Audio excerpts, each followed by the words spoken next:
Upana wa jengo hili hapa ni mita 6.8, urefu wa jengo hili hapa ni mita 7.45.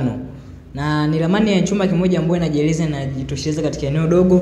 Kwa wale ambao mnahitaji ramani za nyumba ambazo zinatumia eneo dogo au zitumia eneo kubwa, mnaweza kutucheki kupitia namba zetu za simu ziko hapo.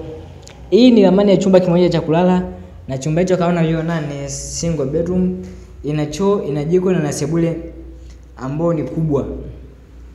Kwa wale ambao mnahitaji ramani za kuanzia maisha, mnaweza mkatucheki kupitia namba zetu za simu ziko hapo juu.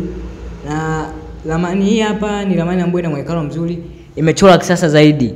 Kwa wale ambao mnahitaji ramani au tuandalie ramani ndogo zaidi kutokana na viwanja vyenu vilivyo, tunaweza kuandaa ramani kutokana na kiwanja chako, na muda si mrefu unaenda kuona muonekano wa ramani hii hapa. Ni ramani ambayo ina muonekano mzuri.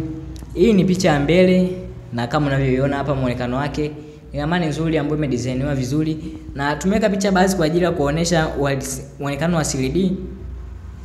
Hizi ndio picha za mbele za jengo, lakini kuna picha za pande zote za jengo pia zipo. Kwa wale ambao mnahitaji ramani, mnaweza kutucheki kupitia namba zetu za simu.